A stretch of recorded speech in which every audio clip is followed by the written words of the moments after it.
There are some betrayals in life that do not just hurt, they rearrange you.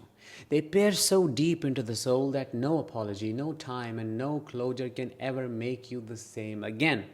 One of the most devastating of all is how a narcissist treats you during the most sacred, tender, and once in a lifetime moments of your life. Moments when you were supposed to be protected, celebrated, and loved. Instead, they turned joy into shame, safety into fear, and love into pain.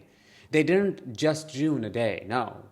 They corrupted your memories, your pregnancy, your birthday, that big career win, that one time you truly felt proud of yourself. They saw your light and made it their mission to dim it. Of course, not accidentally, but deliberately, strategically, without remorse. When a narcissist feels threatened by your joy, they will do anything to sabotage it. I know you know it. But they do it with the coldness that leaves scars which do not fade. So if you are even thinking of giving them another chance, pause. Not to relive the pain, but to remember who you were before they broke you. Because there are some things, and I say this with absolute certainty, that no one should ever come back from. And if they have done even one of the 5 things I'm about to name, you do not need more time. You do not need more guilt. You do not need to keep questioning yourself for them. You need one thing: permission to walk away and never look back. Hi, I am Danish, a narcissistic abuse recovery professional, and today in this episode, I am going to talk about why you must never give that narcissist another chance if they did one of these 5 things. Number 1, they robbed you of the beauty of pregnancy. Pregnancy is meant to be one of the most beautiful, sacred phases in a woman's life. But with a narcissist, that beauty is turned into a battlefield, isn't it? For them, pregnancy isn't something to honor. It is a strategy. It is the finish line. Once you are pregnant, once they believe you're trapped, they show you who they truly are. The mask slips, the charm vanishes, and suddenly you are no longer their beloved. You are a vessel, a tool, a burden. I have never met a narcissist who did not sabotage the pregnancy experience in some form. And they do it with precision. They cheat while you are pregnant, not because they are starved for affection, because they say so. They do it because they want to humiliate you at your most vulnerable. They want you to feel unlovable while you are performing the most sacred act a body can endure.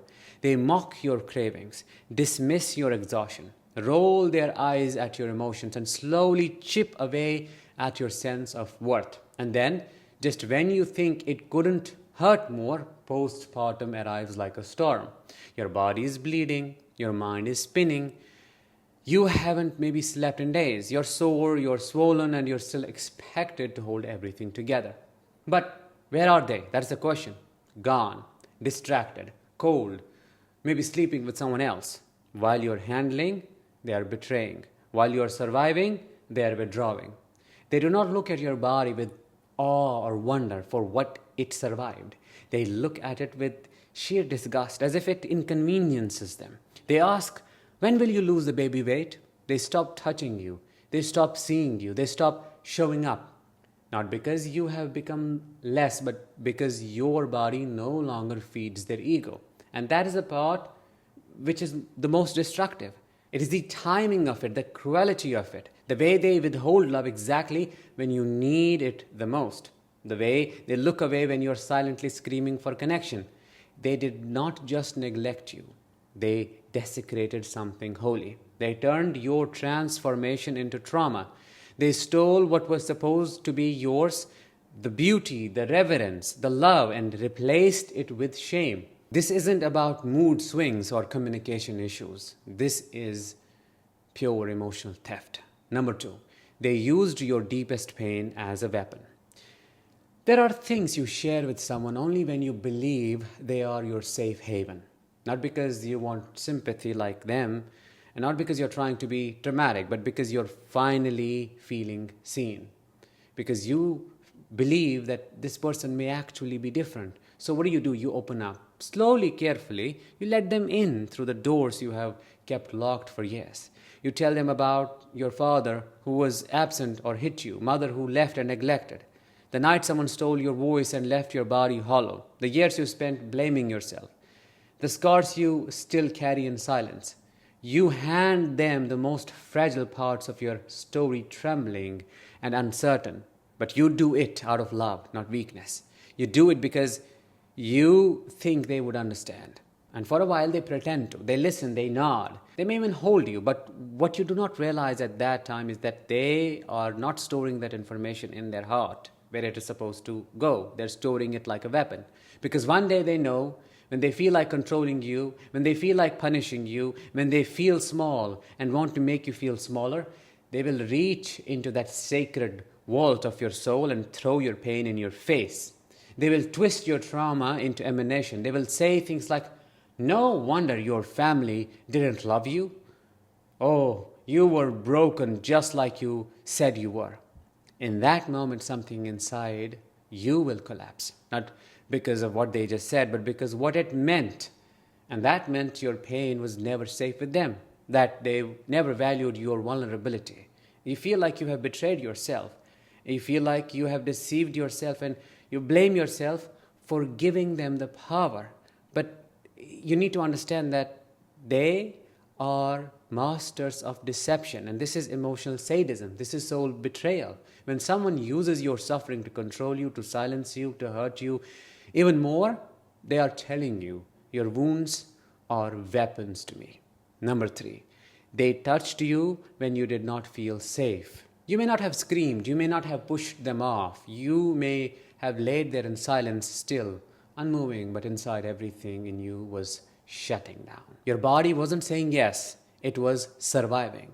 At that time you were tired, not just the kind of tired that sleep fixes, but the kind of tired that comes from giving too much for too long. Your soul was worn thin, you felt disconnected, overwhelmed, maybe even numb, and yet they still expected excess, expected you to smile, to give in, to meet their needs before you even had a chance to feel your own. They pressured, they guilted, they pouted, they got angry, and somewhere along the way you stopped feeling like a person and started feeling like a duty. Because you convinced yourself, because of their gaslighting, it wasn't that bad.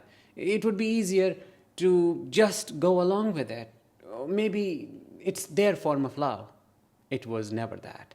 Number 4, they made you feel like a bad parent for being exhausted. You were doing everything from feeding to cleaning, comforting, and waking up in the middle of night with a dry throat and aching back just to make sure your baby was breathing peacefully. You were stretched thin, operating on fumes, with no room to fall apart, and yet instead of receiving care, you were met with criticism. They didn't see your exhaustion as a cry for support. They saw it as a weakness to exploit. They called you lazy when you could barely keep your eyes open. They compared you to other parents as if parenthood was some kind of competition instead of a calling.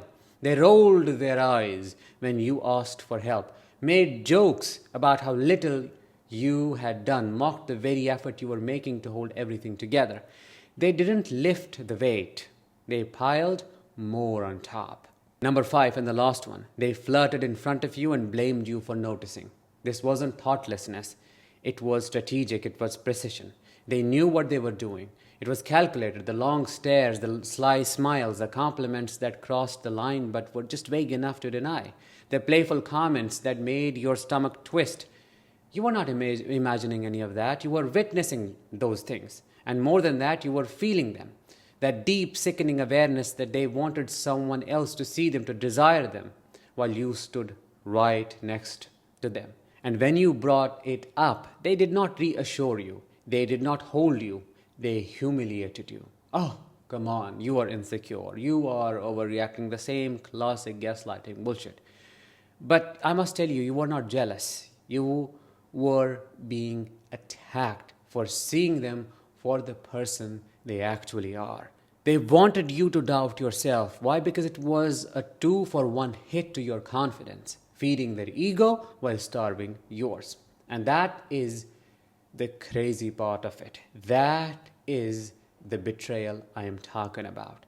If you resonated with even just a single line of what I shared today, you must leave. The only way is the way out. With that, let's bring this episode to an end. Thank you so much for listening. I will talk to you in the next one. Until then, as always, let the healing begin and continue.